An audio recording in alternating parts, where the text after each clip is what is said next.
மறைமுகமான இதவே கிடையாது. இந்த அரசாங்கம் முழுக்க முழுக்க இந்த இளைஞர்களையும் இந்த வழித்தடங்களையும் கண்டிப்பா தப்பா வழி நடத்துறாங்க. அவங்கள வந்து போதைக்கு அடிமையாக்கி அவங்களோட வாழ்வாதாரத்தை ஒட்டு மொத்தமா கொலாப்ஸ் பண்றாங்க. இது இது வந்து மக்களுக்கு நல்லது பண்ற விஷயத்திலே இது சேராது. கனிமொழி அக்கா, தயவு செஞ்சு நீங்க உயிரோட தான் இருக்கீங்களா? தயவு செஞ்சு உயிரோட இருந்தா நீங்க சொன்ன பழைய பேட்டிகள் எல்லாம் எடுத்து பாருங்க.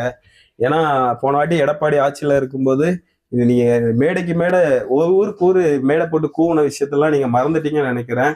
கிட்டத்தட்ட நிறைய பள்ளிக்கூடத்தை மூடிட்டு இருக்கீங்க. மது ஒயின் ஷாப் வந்து ஓபன் பண்ணிட்டு இருக்கீங்க.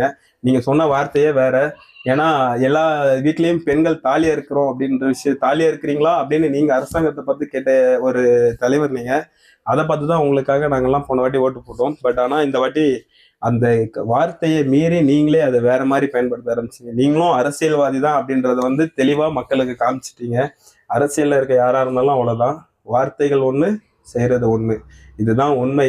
அதே மாதிரி பள்ளி கல்வித்துறை கிட்டத்தட்ட அவங்களுக்கு வந்து மாடலா யாரை சூஸ் பண்ணியிருக்காங்கன்னா நீங்க பாத்தீங்கன்னா அப்படியே ஷாக் ஆயிருங்க. கிட்டத்தட்ட அவங்க வந்து 18+ கண்டென்ட் போட்டு வீடியோ கிரியேட் பண்றவங்க.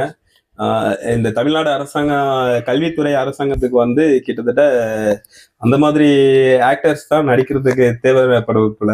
ஏன்னா அவங்களோட கொள்கை அது தானே. அவங்க என்ன கொள்கையை பின்பற்றுறாங்க அதுதான் அவங்க கொள்கை. ஏன்னா அவங்களுக்கு வந்து இந்த 18+, 19+, 20+ எல்லாம் அவங்களுக்கு தெரியாது. மொத்தத்துல ஏதோ ஒருத்தங்க வராங்களா, நடிக்கிறாங்களா, போறாங்களா. ஏனென்றால் அவர்களுக்கு பிள்ளைகள் மீதோ படிப்பின் மீதோ தமிழ்நாட்டின் மீதோ எந்த அக்கறையும் கிடையாது. ஏன்னா தமிழ்நாட்டை தமிழன் தான் ஆள வேண்டும். தயவு செஞ்சு நான் அடிச்சு சொல்றேன், மற்ற யாரங்க கிட்ட கொடுத்தாக்கா இதுதான் நிலைமை. தமிழ்நாட்டை வந்து டோட்டலா அவங்க மாத்தி போட்டுட்டு இருக்காங்க. இது தமிழ்நாடுக்கு என்னைக்குமே நல்லது கிடையாது.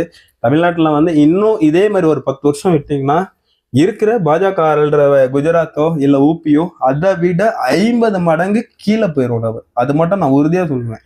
50 மடங்கு கீழே போயிடும். 5 லட்சம் கோடி கடன் தமிழ்நாட்டுடைய லாஸ்ட் 5 வருஷத்துல 5 லட்சம் கோடி கடன்.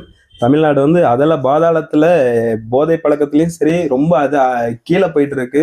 இது வந்து எந்த அரசாங்கமும் நடவடிக்கை எடுக்காது. ஏன்னா விற்கிறதே அரசாங்கம் தான். ஏன்னா ஒட்டுமொத்த மது ஆலை வச்சிருக்கிறவங்க எல்லாருமே அதுல எம்எல்ஏவோ எம்பியாவோ அமைச்சராவோ இருக்கிறவங்க தான். ஏன்னா இதை கண்டிப்பா அவங்க ஒழிக்கவே மாட்டாங்க. ஏன்னா அது அவங்களோட தொழில், அவங்களோட ஃபேக்டரி.